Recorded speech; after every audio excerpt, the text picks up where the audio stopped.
우리는 예수님을 믿기에 오늘도 예배합니다.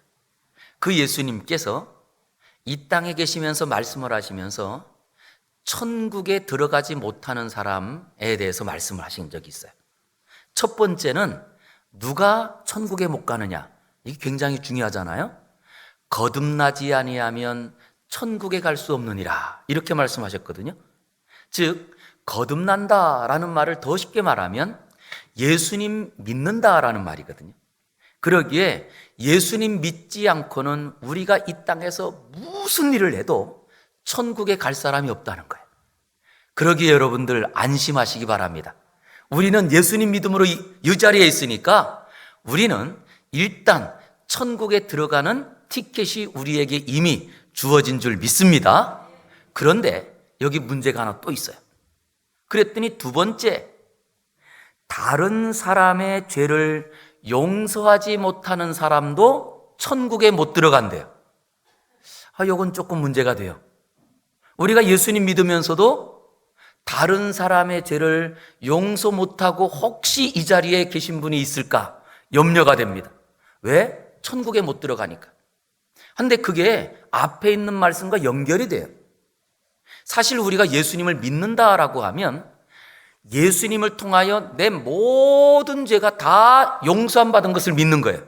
그러면 그 용서함 받은 것을 믿는다면 이제는 무엇해야 되느냐? 내가 용서함 받았기 때문에 다른 사람의 죄를 용서하는 사람으로 살아야 된다는 거예요. 저는 우리 성도님들에게 아마 원수가 있지 않을까요? 원수가 다 있는데 원수가 어디 있냐? 그리고 찾아봤더니 제일 많은 원수가 가정에 있더라고요. 없으신가 봐요? 네. 그래서 먼저 내 원수가 될 수 있고 내가 지금까지 용서 못했던 사람들, 예수님 품에서는 용서받지 못한 사람이 하나도 없으니까 이제부터 용서함으로 천국의 주인공들이 다 되시기를 주의 이름으로 축복합니다. 그리고 세 번째, 또 천국에 못 들어가는 사람이 있대요. 그게 오늘 우리가 읽은 본문에 있는데 3절입니다. 한번 읽어보겠습니다. 시작. 이르시되 진실로 너희에게 이르노니 너희가 돌이켜 어린 아이들과 같이 되지 아니하면 결단코 천국에 들어가지 못하리라. 자, 이 말씀은 뭐지? 우리가 1번과 2번은 연결이 되는 것 같았는데 세 번째 오늘 우리에게 주신 말씀은 너희가 돌이켜서 어린아이와 같이 되지 아니하면 결단코, 또 다른 말로는 결코 천국에 들어갈 수 없다는 거예요. 아무리 우리가 예수님을 믿고 그리고 다른 사람들을 다 용서해 준다 할지라도 그래도 내가 누구처럼 돼야 된대요? 그러면 우리가 거꾸로 시간을 타고 타임머신을 타고 돌아가서 내가 어린아이 시절로 돌아가면 천국에 들어간다? 이 말일까? 아니에요. 그래서 저는 오늘 우리 성도님들하고 어린이 주일에 어린아이 같다고 하는 게 뭘까? 이것을 같이 좀 나누려고 합니다. 그랬더니 오늘 본문을 우리가 좀 이해하는 게 필요한데요. 오늘 본문, 이 본문과 비슷하게 같은 배경에서 쓴 성경이 또 있는데 누가복음 8장에 가니까 이 내용을 그대로 담았어요. 그런데 거기는 뭐라고 되어 있냐 하면 부모들이 자기 아이를 예수님께서 만져주시기를 바라서 예수님께 나왔다, 이런 내용이 있어요. 이게 무슨 내용이냐 하면 유대교는 특별히 이 교육에 대한 주체를 누구로 보냐 하면 어머니로 봅니다. 어머니. 그래서 유대교에서 제일 중요한 교육은 학교를 가고 중학교, 고등학교, 대학교 가는 게 아니에요. 어느 교육이 제일 중요하냐? 어머니 무릎에서 가르치는 무릎 학교를 제일 중요하게 여깁니다. 그러면 이 어머니들이 그 어린 자녀들을 무릎에 앉혀놓고 늘 하는 것 중에 성경 말씀을 읽어주죠. 그러면서 성경 말씀을 읽어주면서 그리고 그것을 알려주면서 늘 어머니들이 마치 앵무새처럼 늘 반복이는 그런 말이 있어요. 그게 뭐냐 하면 하나님, 우리 아들, 우리 딸 하나님의 복을 받게 해주세요. 이거를 그 엄마들이 무릎에 아이들을 앉혀놓고 늘 이것을 반복한다는 거예요. 여러분, 부모들이 자녀를 위해서 기도하면서 우리 딸, 우리 아들 하나님 복 받게 해주세요. 이게 기복신앙일까요? 어떠세요? 어떤 분은 그런 생각하시는 분들이라고, 나는 예수님 믿을 때 내가 복 받으려고 예수님 믿는 게 아니야. 저는요, 그분이 몰라도 한참 모른다고 생각해요. 왜냐 하니까 복은 하나님이 주시는 걸 복이라고 그랬지, 하나님 떠난 것을 복이라고 말한 적이 없어요. 그래서 성경의 복이라고 하는 이 단어를 이스라엘 사람들은 무슨 말을 줄인 말이냐? 바로 전능하신 하나님을 내가 소유한다, 이 말의 첫 초성을 따가지고 탁 모아서 그 말이 복이라는 말이 된 거예요. 그러니까 하나님이 주시는 것은 복이고 하나님 떠나면 복이 없는 거예요. 저는 이 시간에도 우리 성도님들이 예배당에 올라와 예배할 때 하나님의 만복을 누리기를 주의 이름으로 축원합니다. 그럼 여러분, 하나님께 복 받으려면 어떻게 해야 될까요? 제일 중요한 게 있어요. 하나님께 나가야죠. 하나님 앞에 살아야죠. 그래서 우리가 정말 하나님의 복이 가장 소중한 줄 안다면 그 자녀들요, 어렸을 때부터 데리고 와야 돼요. 그랬더니 제가 보니까요, 어릴 때에는 얘네들 데리고 교회 오는 게 너무나 쉬워. 왜냐? 업고 오면 되니까. 그런데 얘네들이 좀 커가지고, 그래서 이제 뭐 중학교 갔다 고등학교 갔다 깨워도 안 일어나요. 얘네들 데리고 오기 힘들어요. 대학생 됐다, 앞으로 이제 좀 컸다, 아마 지금도 집에서 내가 데리고 오고 싶지만 안 되는 자녀들, 집에서 자는 아이들이 있을 거요. 그래서 이 어린이 주일에 정말 우리에게 무엇이 중요하냐? 제일 중요한 것은요, 이 자녀를 하나님께로 데리고 와야 그가 복을 받죠. 저는 우리 모든 성도님들이 자녀든 손주든, 아니 우리 집 아이가 아니든 다른 집 아이들이라도 업고 교회 와서 그 아이들이 다 하나님의 복을 받을 수 있기를 주의 이름으로 축복합니다. 오늘도 그런 마음을 가지고 우리 부모님들이요, 이 아이들을 데리고 예수님께 나온 거예요. 그때 예수님께서 뭐라고 하셨느냐? 그 아이들을 데리고 왔을 때 이런 말씀하신 거예요. 누구든지 어떤 사람이든지 예수님의 이름으로 이런 어린아이 하나를 영접하면 그는 곧 나를 영접하는 것이다. 누구라고 그래요? 누구든지요. 누가요? 어린아이 하나를 영접하면. 그래서 우리 성도님들, 제발 우리 교회 안에서 어린아이들 보잖아요. 우리 현관에서도 아이들이 들어오기만 하면 막 박수 치는 거예요. 잘 왔다, 최고다. 야, 내가 오는 거 얼마나 기쁜지 몰라. 왜? 성경에 뭐라고 했어요? 누구든지 예수님의 이름으로 이런 어린아이 하나를 영접하면 곧 나를 영접함이니. 그래서 우리 주일학교 아이들이 예배당에 오기만 하면 언제나 여러분들 가서 좀 한번 끌어안아 주세요. 요즘은 코로나 때문에 그러면 안 돼요. 그래서 이렇게 아이들에게 그 아이들을 영접하기만 하면 그것이 곧 예수님께서 나를 영접하는 것이다, 이랬으니까. 그런데 그 예수님께서 그 어린아이를 뭐라고 했느냐라고 했더니 오늘 본문에 어린아이를 예수님께서 이렇게 표현했더라고요. 자, 6절 우리 같이 한번 읽어보겠습니다. 6절 시작. 누구든지 나를 믿는 이 작은 자 중 하나를 실족하게 하면 차라리 연자 맷돌이 그 목에 달려서 깊은 바다에 빠뜨려지는 것이 나으니라. 자, 여기서 보세요. 먼저 예수님께서 어린아이를 누구라고 표현했어요? 작은 자, 이렇게 표현했어요. 작은 자. 그랬더니 작은 자라는 말이 이게 무슨 뜻인가 보았더니 원어로는 미크로노스라는 말이에요. 미크로노스. 그런데 이게 그 단어에서 무슨 단어가 나왔느냐? 마이크로라는 말이 나왔어요. 그래서 우리 영어 마이크로, 그러면 이게 어떤 말입니까? 아주 작은 것 중에서도 아주 작은 걸 말할 때 이게 마이크로라는 말을 쓰거든요. 그런데 이게 이런 말이에요. 작다라고 할 때 쓰는 말이야. 아주 작다. 눈에 보이지 않을 정도로 작다.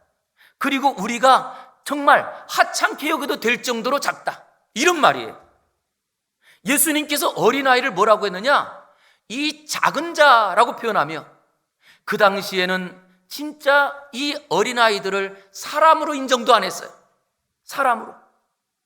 그리고는 누구든지 그냥 무시해도 되는 것처럼 바로 예수님께서 어린아이를 작은 자라라고 표현하고 있거든요. 그런데 여러분, 요즘은 우리가 알아요. 작은 게 얼마나 힘이 있는지. 코로나 바이러스로 인해서 우리가 예전에는 바이러스 그러면 바이러스래? 이러다가도 요즘은 어때요? 코로나 바이러스 그러니까 모든 사람들이. 여러분, 그런데 혹시 코로나 바이러스 본 분 계세요? 내 눈으로 보셨어요? 아무리 내 눈으로 보려고 해도 안 보이는 아주 작은 건데 그 작은 것이 온 국민들을 다 두려움에 떨게 하고 그거 하나 때문에 많은 사람들이 고통당하고, 이만큼 작은 게요, 작은 것으로 끝나지 않아요. 우리가 생각할 때는 하찮은 것이고 우리가 생각할 때는 눈에 보이지도 않는 거지만 그 작은 것에서부터 큰 힘이 나는데, 그래서 뭐라고 하느냐, 이 작은 자 중에 하나라도 실족해 하면, 이렇게 말해요. 6절에 보니까 이렇게 말했죠. 누구든지 나를 믿는 이 작은 자 중에 하나를 실족해 하면 차라리 어떻게 되는 게 좋을까요? 연자맷돌을 그 목에 달아서 깊은 바다에 빠뜨려지는 것이 나으니라.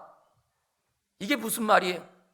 어린 아이 하나, 작은 자 하나 무시해도 되고, 그리고 아예 눈에 보이지도 않고 그냥 하찮게 해도 될 것 같은 그 아이 한 명에 그 실족해 하면, 차라리 실족해 한 사람은요, 큰 돌을 목에 달고 그냥 바다에 빠지는 게 낫대요. 그리고는 7절에서 이렇게 말합니다. 7절 또 한번 읽어볼게요. 시작.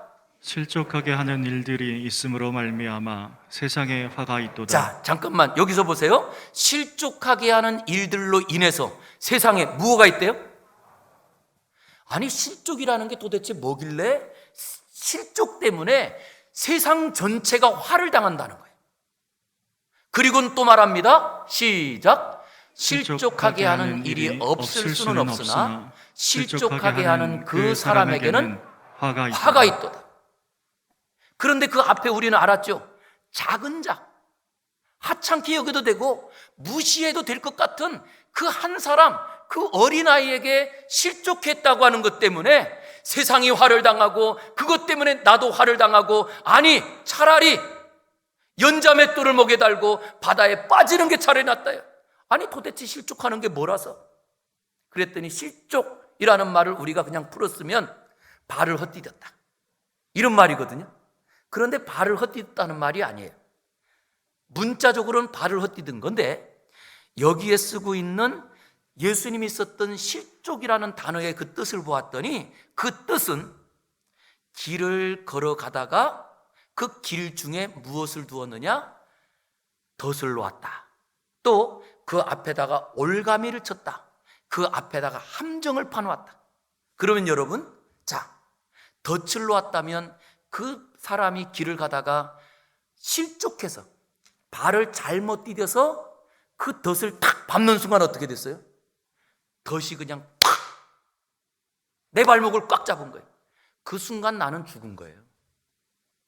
그래서 실족이라는 말은요, 이게 그냥 내가 발을 잘못 디뎠다가 아니고 그 발을 한 번 잘못 디뎌서 함정에 빠져서, 그래서 평생 빠져나오지 못하는 함정에 빠지는 거고, 그리고 그 발을 잘못 디디는 것 때문에 인생이 완전히 변하는 거예요.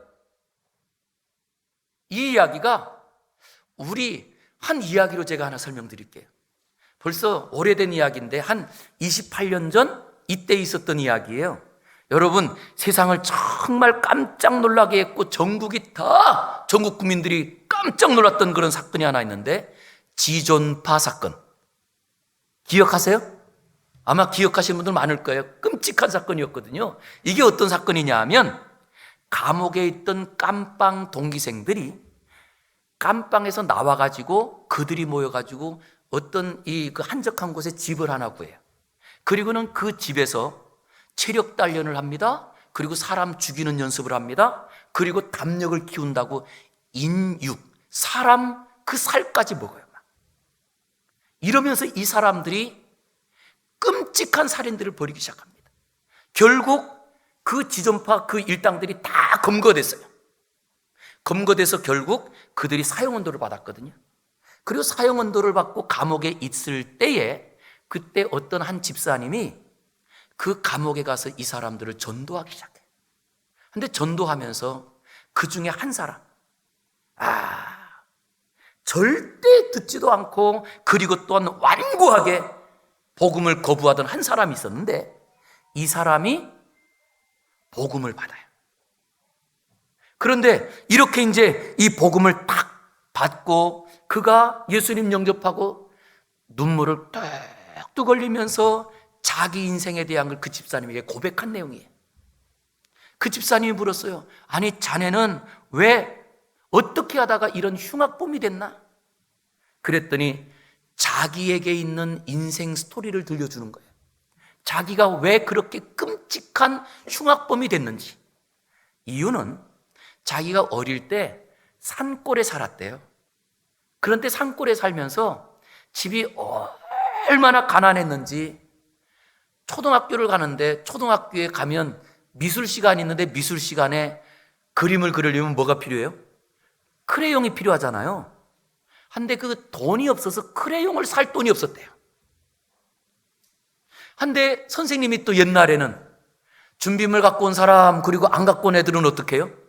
불러내가지고 창피 주잖아요. 먼저 또 벌도 서게 하고. 그런데 얘가 선생님이 너 왜 안 갖고 왔어? 그러면 그냥 입을 꾹 다물고 가만히 있었다는 거예요. 무엇 때문에? 자존심 때문에. 집이 얼마나 가난한지 선생님 우리 집은요 하루에 3끼 먹을 이 쌀도 없어가지고요 우리가 늘 굶기도 해요. 그래서 크레용 못 사와요. 이러면 되잖아요. 근데 얘가 자존심이 있어가지고 입을 꾹 다물고 가만히 있으니까 선생님은 자기한테 반항하는 줄 알고. 그런데 미술 시간이 돌아올 때마다 크레용을 안 갖고 오거든요. 그러니 선생님 입장에서는 어떨까요? 괘씸하죠. 그래서 얘를요 아이들이 보는 앞에서 회초리를 크게 세게 때리면서 선생님이 화가 나가지고 뭐라고 했냐면 야 차라리 물건을 훔쳐서라도 갖고 와야지 이러면서 선생님이 화를 낸 거예요. 그런데 그 이야기가 마음에 확 들어온 거예요. 내가 없으면 차라리 도둑질이라도 해야겠구나.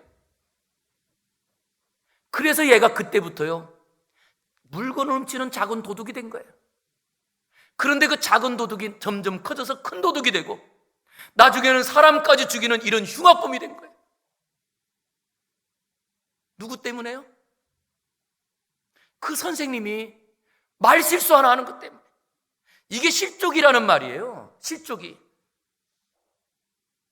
우리가 그래서 자녀를 키울 때 우리 부모님들 지금도 혹시나 내가 어릴 때 말 실수한 거 있으면 회개하십시오. 그것이 아이에겐 평생의 마음의 상처입니다. 그래서 그것 때문에 이 아이들이 하나님도 떠나고 신앙도 부정하고 모든 일들이 어디서 시작되느냐? 먼저 그 어린 아이, 우리가 생각할 때는 무시해도 될 것 같고 우리가 생각할 때는 얘는 그냥 너무나 작아서 보이지 않는 것 같지만 그런 사람의 상처 하나가 세상의 아픔을 주더라는 거예요. 저는 이것이 어린아이에게만 해당되지 않는다고 봅니다. 실제로 우리가 이 땅을 살아가면서 우리 모임 가운데 작은 자 되는 분들이 많아요.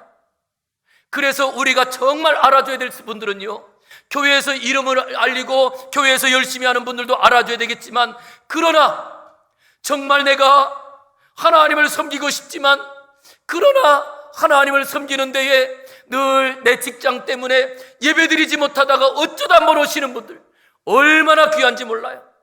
그럴 때 여러분들 그분들을 알아주시기 바랍니다. 말로 상처 주지 마세요. 그 한마디가 신앙을 잃어버리기도 하고요 하나님을 부인하게도 만들어요. 그러기에 우리가 다시 한번 어떤 사람으로 살까? 그렇게 정말 어린아이 하나의 감동이 세상을 바꾼 이야기가 있어요. 어떤 한 국민학교죠.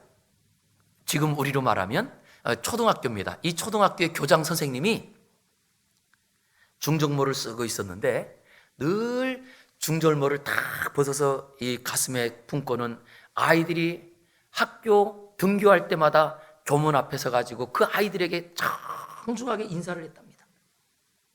그러니까 이 꼬마 아이들이 뭐라 알겠어요?